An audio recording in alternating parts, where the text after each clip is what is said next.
George Green was a miller's son from Sneinton, near Nottingham, who was born in 1793 and was destined to become a great mathematician. His grandmother had given him a tiny amulet of a crescent moon on a golden chain, which he wore around his neck. She said that it had been handed down through the generations and that it protected the owner and gave the power of second sight. For generations they had been looking for the other half, a golden sun, and she believed that George was special and would find it. He thought about her and the amulet as he went to bed.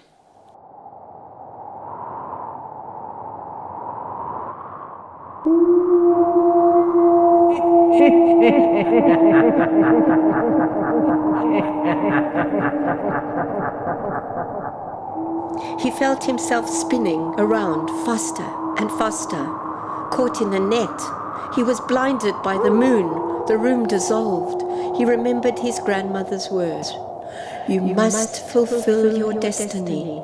If you make the right choice, all will be well. Find the other half of the amulet, George.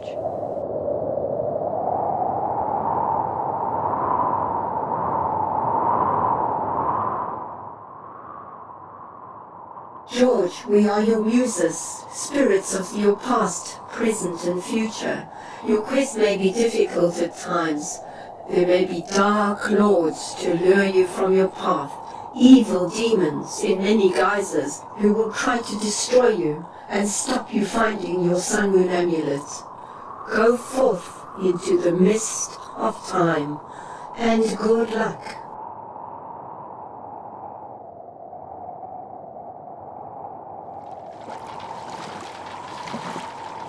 I am old Father Time, George. My presence would only slow you down. Follow your destiny, and you will be rewarded in the end.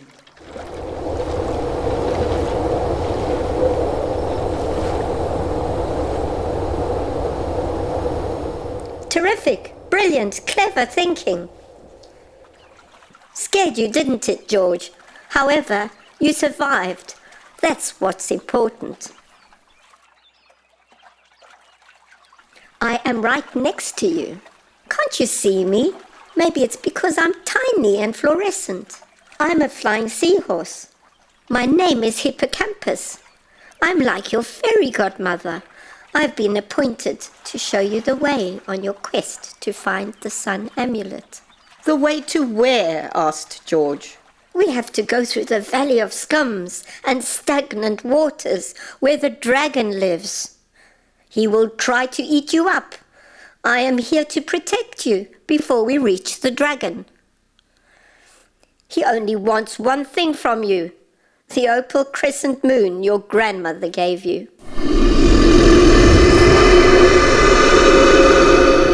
Sir Dragon, if you eat George now, you will lose the chance to become the most powerful dragon in the world. He only has the moon amulet now, but when he returns, it will be the complete sun-moon amulet. Then George will give it to you for his safe passage. Go and find the sun-moon amulet and bring it back to me. But do not try tricks on me. I know about its powers.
seek the sun-moon amulet, George.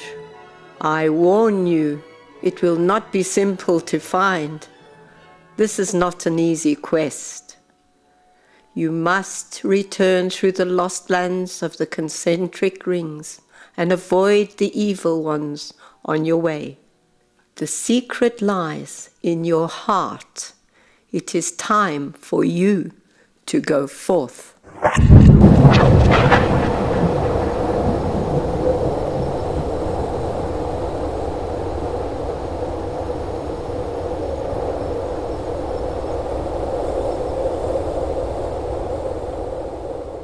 If it's adventure you are looking for, twist my nose and push the door.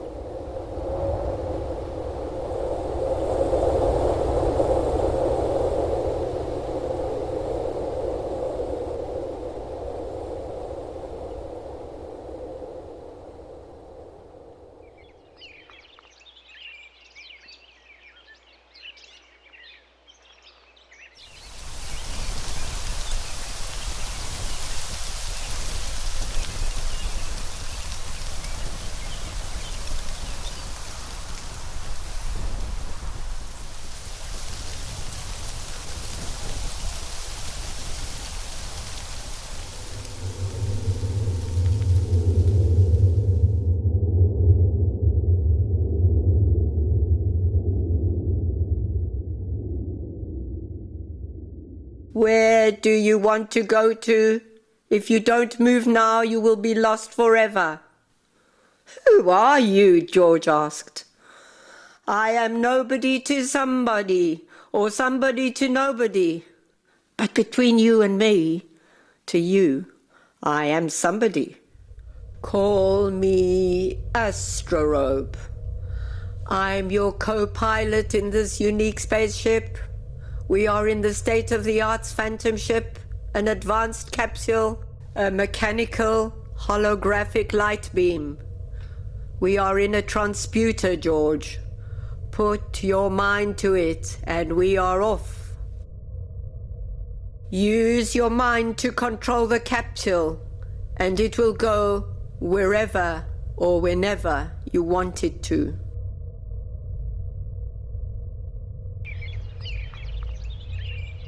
Prepare for landing, George said. The search is on.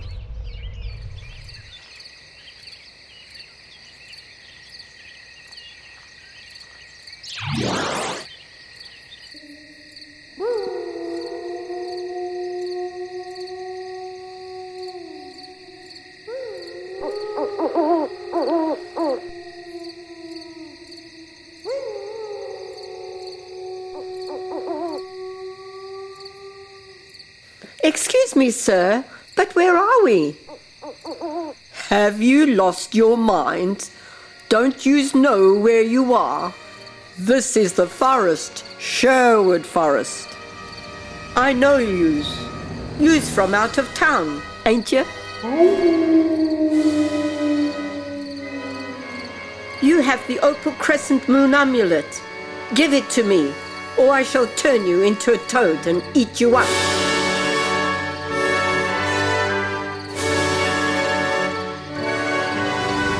Don't think you've beaten me yet.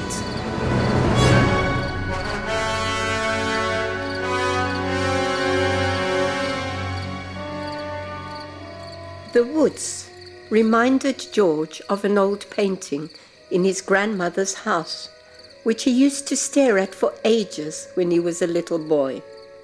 The painting seemed to have a magical glow about it, and as the clock struck midnight, the house would vanish, only to be back the next morning.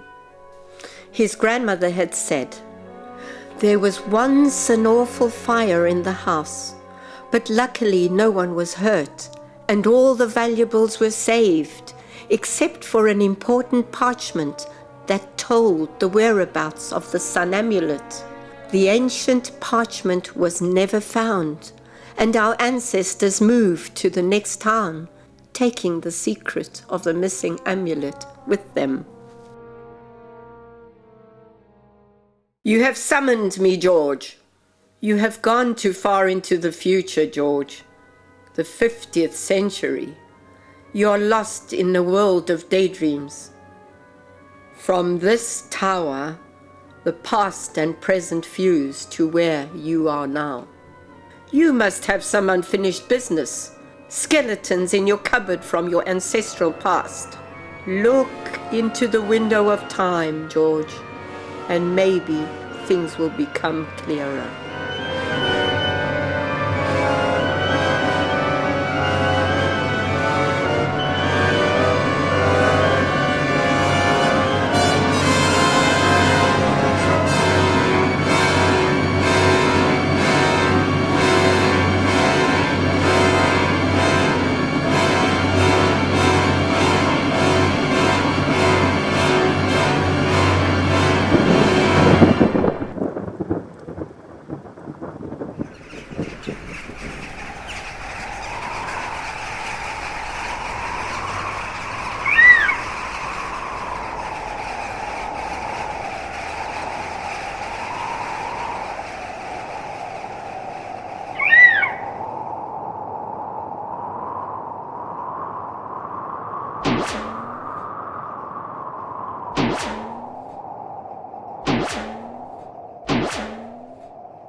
I have heard via my web that you are some kind of hero seeking for the lost amulet. So, I suppose you are too gifted to stay with us. I'd better let you go.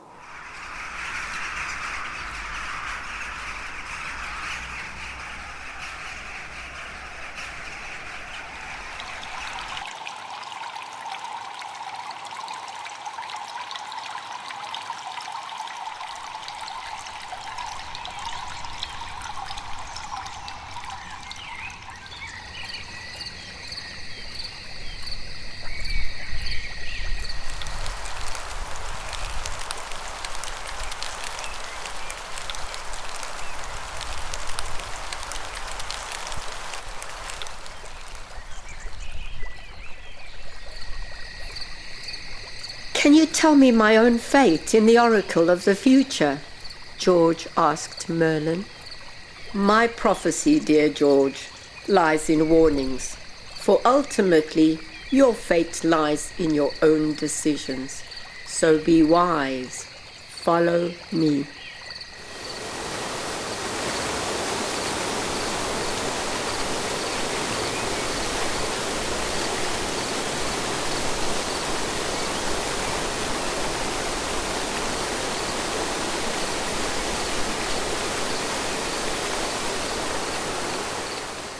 Who are you? And where in the world have you dropped out from? Tell me at once.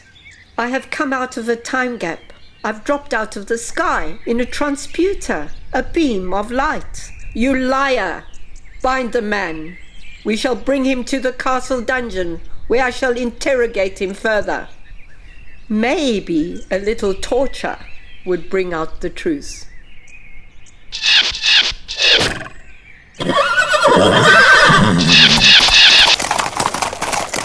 Robert, Earl of Huntingdon, now Robin Hood, at your service, sir. Join us and feast and rest for a while. Then choose a bow to your liking and let us see your skill. George took a chance and told Robin, Marian, and the merry men of his search for the amulet and all that had happened to him so far. My name is Tom O'Clayton, and I come with news from Nottingham. The sheriff has come to the conclusion that George here comes from the sky.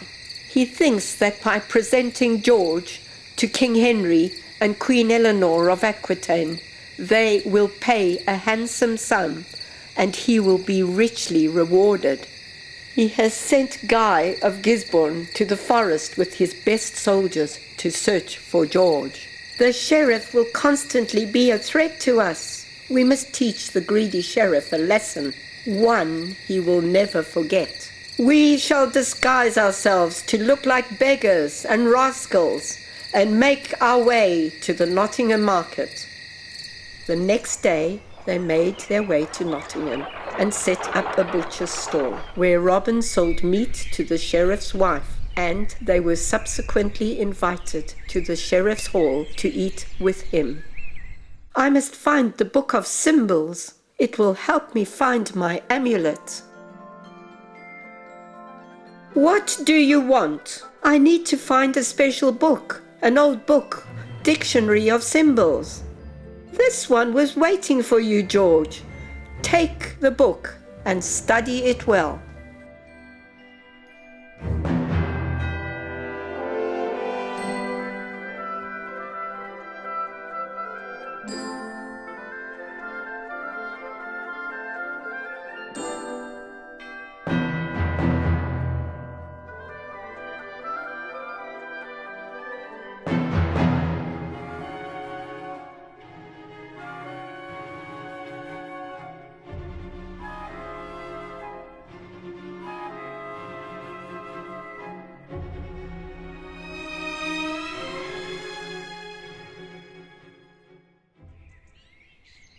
Master Hood, I am the Lionheart, mighty warrior, King Richard. I know exactly who you are. Robert of Locksley, Robert Fitztooth, Earl of Huntingdon, stripped of your title and land by my brother, Prince John. I am here to take back my throne and rid the land of men like the Sheriff of Nottingham. The next day, there was a mighty battle at Nottingham, where the sheriff was defeated and King Richard was victorious. George, you are now a trusted member of our company. Welcome. I will christen you George the Genius Miller. Welcome to the castle of the North Wind.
You have succeeded, my child. I am Aurora, the keeper of the sun amulet. You will only be able to find the other half of the amulet 1 second before sunset. Honor your promise, but make haste. The sun is soon setting. Beware of demons. I give you charge of the golden sun. Use it well to the good of man.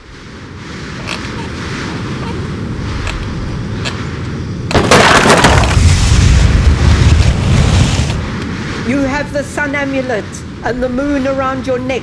I want them. You cannot be master of the world outside of this house. You do not exist. Your world is doomed to this house. You will die out there.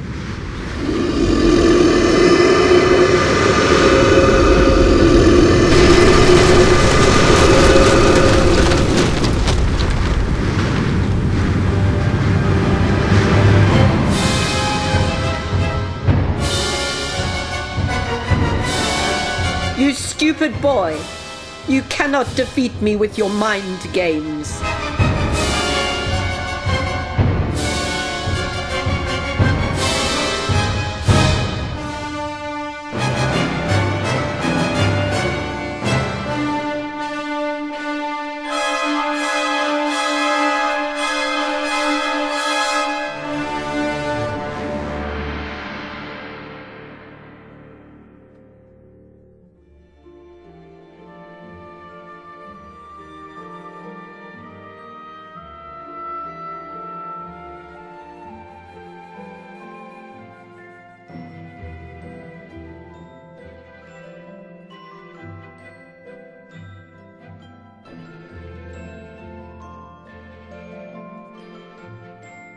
Use your futuristic vision